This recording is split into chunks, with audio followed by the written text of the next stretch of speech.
皆さん、こんにちは。はい。新年明けましておめでとうございます。はい。今年もよろしくお願いします。今日はですね、今日は私が今年2021年、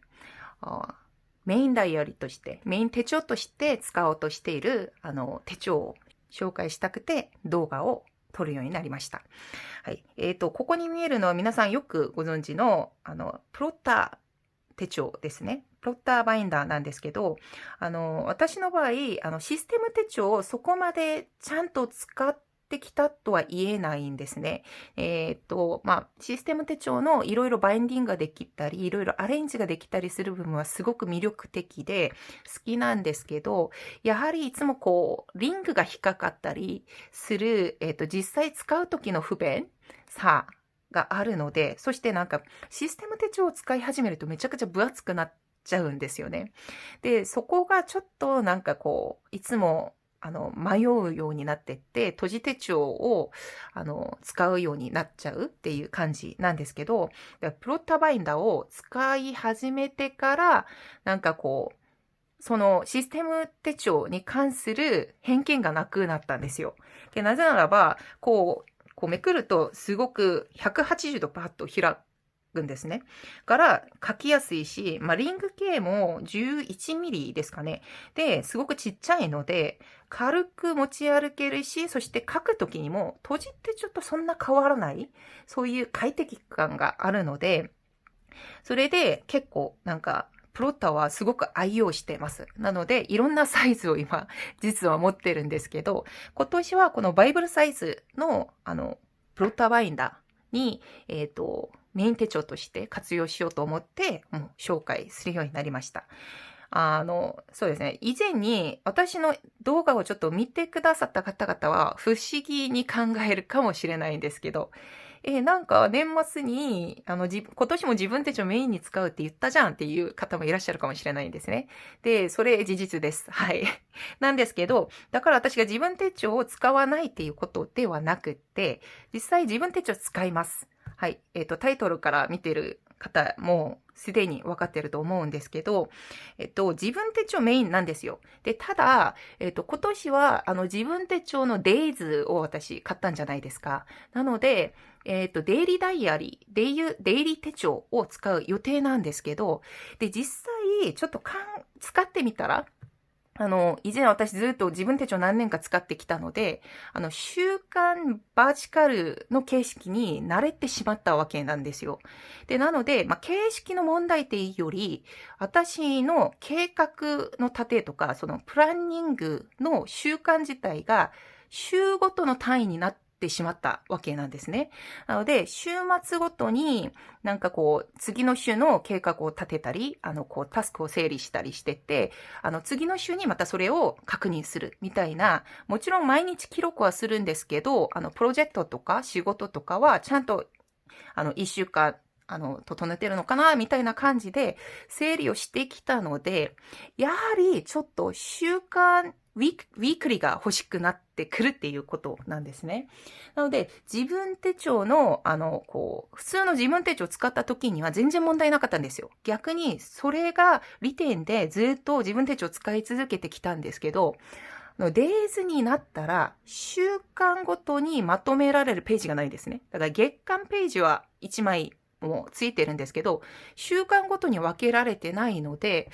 どうしようって悩んでみたら、以前の動画で少し紹介をしてたんですけど、去年フランクリン・プランナーのウィークリーっていうレピールをちょっと使ってたんですけど、フランクリン・プランナーのウィークリーの場合、ウィークリーごとに、だから1週間ごとに結構計画立てがすごく良くなってるんですよ、構成が。なので、じゃあこれを使おうかなっていう感じになって、じゃあそしたら私プランナー2個持たないといけないのっていう、持ち歩かないといけないのっていう感じになってって、結局私が出した結論は、これです。はい。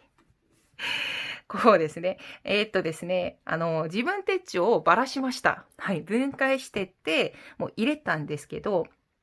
実際ちょっと、自分手帳、もともと自分手帳とバイブルサイズには、大きさの違いがあるんですよ。で、実際多分こういう感じで今切ってるんですけど、元々の自分手帳、これ去年使ってたライトバージョンなんですけど、ここを乗せてみると、これぐらいの差が出てくるんですね。なので、下をちょっと切り出さないといけないですね。そしてここはまあ少しなので、方眼1行ぐらいだけ切り取れば、ここは大丈夫なんですね。なので、もし、ウィークリーの場合だと、ちょっとこっちを、こうやって切っちゃうと、なんていうか、まあ、下はムードメーカーの部分がちょっとなくなってしまうんですけど、まあ、これいいとしてて、じゃあいけるじゃんと思ってたら、水曜と木曜のこの間がもう穴が開いてしまうので、ちょっとこれぐらい狭いスペースで書かないといけない、そういうところでは、ちょっとですね、無理があるわけなんですよ。損するスペースが大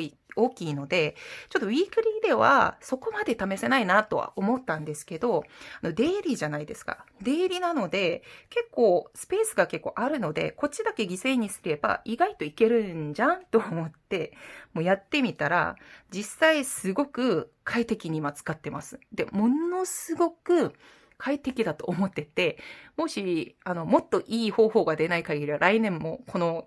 システムで行くんかなというくらいの満足感を今感じてるんですね。で、今、こんな感じで今使ってるんですね。毎日のタスクとか、スケジュールっていう部分をこういう風に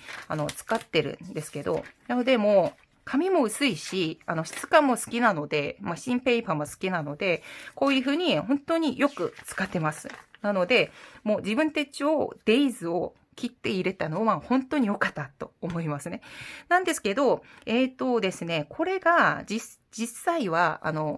プランクリンプラナーだからできるわけなんですよ。なぜならば、以前の動画にも紹介したように、プランクリンプラナーって結構幅が一般のバイブルサイズより広いわけなんですね。これぐらいの幅がもっと広いっていうことなので、なんていうか、実際のバイブルサイズだとすると、これぐらいになってしまうので、ちょっと、この幅ぐらい犠牲にならないといけないっていうことなので、バイブルサイズに合わせて切るのは、ちょっと、無理があるかなっていう気がします。ですが、フランクリンプレーナーと結構幅が広いから、コンパクトサイズですね。で、コンパクトサイズに合わせて、もう、例えば、結構意外と自分手帳切れるっていうことなんです。はい。で、した場合、前には、プランクリンプランナーのリフィル入れて、こうやってマンスリーなり、そして、ウィークリーですね。ウィークリーをこのように使ってるんですけど、で、ウィークリーが私がフランクリンプランナーで一番好きな部分は何かというと、このページなんですよ。で、フランクリンプランナーのウィークリーって、まずウィークリーゴール、目標を設定できますね。そしてそこにウィークリーだからその1週間のタスクとかを設定できるわけなんです。で、この機能があるから私はこのプランナーを使うっていうことなんですけど、週間ごとに計画をしてって、どうチェックできるかっていうことを考えると、これが一番ベストだと私は思っています。なので、ここを積極的に活用してますね。そして、一週間を振り返って、書いてみたり。そして、ウィークリーのページがあって、そしてこっちにフリーノートになってるんですけど、私の場合、よく金曜日とかで、研究室の中で会議をしたりする場合が多いので、時にここで会議した内容とか、新しい事項をメモって、それで次の週のタスクにそのまま反映させるっていう形で使うので、すごくここは気に入っている、そういう構成なんです。で、問題はですね、ここなんですよ。ここなんですけど、いつもメインで使ってたここの部分なんですが、実際この出入りの部分でもう使ってるんですよね。タスク、下のタスクの部分はこっちで使ってるし、そして時間軸のところはこっちで使ってるので、これをどうするべきかっていうことがすごく悩みだったんですけど、結論で出したのは、こっちに移すもの、例えばこういう部分に関しては、大事な事実っていうか、記録をしとかないといけない部分を移すようになりました。で、どういうことかというと、結構こちらの部分は私、いろんな自分に関わる、プライベートな部分とか、なんかこう仕事に関する部分とか、デイリーページなので、その日、開いといて何でも書くんですね。で、そうした場合、なんか結構混ざってるわけなんですよ。いろんな情報が入り込んでて、本当に大事に覚えないといけないイベントや、振り返ってみて、それいつだったっけとか、どういう形で進行したっけっていう部分を探した場合、結構、なんか情報が多いのも、結構、すごく苦労をかけるんですね。なので、私の場合、一年の行事をまとめて提出するっていう仕事もあるし、なんかところどころ確認しないといけない事項とかがあるんですね。業務の中で。っていう時に、そこの中から大事な、ポイントを出して、こっちに整理しておくっていう。1週間ごとでもいいし、毎日ごとでもいいし。で、移すっていうことにしてって、下のタスクの部分は、もうこういうタスクリストで使うっていうより、それこそもうなんかここにはなんか行事ごととか、なんかいろんなポイント入れるんですけど、こっちにはちょっと大事な事実とかメモとかないといけない部分をここに項目としてなんか書いておくとか、そういうふうになんかこう大事なポイントを移しておくっていう感じで今使ってるんですね。なので、意外とちょっと今のところではすごく使い方がもうよく整理できたなっていう気がします。で、まだ10日ぐらいしかちゃんとこう自分手帳まで使うのは10日ですね。1日1日からになってるので、10日ぐらいちゃんとこういう形で今使ってるんですけど、結構なんか快適に使ってます。実際持ち歩くのもすごく軽いし、なんかこう、そのまま書くのもすごく楽だし、それでものすごく満足してます。なので今年はこの体制でいきたいと思ってますね。それでですね、多分これは持ち歩くのはすごくいいんですけど、なんかこう自分手帳は1ヶ月分入れて、そして、ウィークリーも1ヶ月分入れてるんですね。で、そして、マンスリーは3ヶ月分ぐらい入れてます。なんか日程の先に決まったりするのもあるので、こうやって使ってるんですけど、これを保管するときに、だから1年分を一緒に、なんか前の分めくったりする場合もあるんじゃないですか。そうした場合、この、なんか中身、レフィールを別々にバインディングしておくべきなのかっていうところで悩みが発生したわけなんですよ。で、なるべくこれを記録終わったら一緒に全部入れとけば、なんか探しやすいし、見やすいし、1年分のバインダーとして、1年分の手帳としてちゃんとこう、まとまってるなと思ってるんですけど、問題は自分手帳もデイリーだし、プランクリンプランナーも結構、もともと厚さがすごいことに有名じゃないですか。なので、この2つの種類の手帳を合わせてるから、ものすごい量になっちゃうんですよ。だからこれをどうしようかなと思ってたわけなんですね。で、もともとは去年、フランクリンプランナーを使うときにはこのバインダーを使ってたんですよ。バイブルサイズの、キキケイから出ているバインダーなんですけど、めちゃくちゃ可愛いんですね。家で置いて使うから、白でもいいかなっていう感じで、これで使ってたんですけど、これも結構リング系大きい方なんですよ。なので、プランクリンプランナーの1年分を全部入れて使ってたんですけど、これでも多分2つ合わせては入らないので、ちょっと検索をし始めました。で、実際多分この機器系の場合もちょっと幅がそんな狭いわけじゃないので、入るっちゃ入るんですけど、プランクリンプランナーって幅が広いから結構ちょっとはみ出したりもするんですね。なので、量も多いし、なるべく、プランクリンプランナーから出ているコンパクトサイズに合わせてるバインダーを、探せばいいのかなと思って、いろいろ検索をかけてみたんですけど、実際プランクリンプランナーってめちゃくちゃ高いじゃないですか。ですごくいい、革製のバインダーもいっぱいあるし、でも革好きだし。だから、なんか、買おうとしたらめちゃくちゃの金額になってしまうわけなんですよ。それで、もうメルカリから検索を始めました。それで、最近、到着したのが、このバインダーです。これです。ででん、みたいな。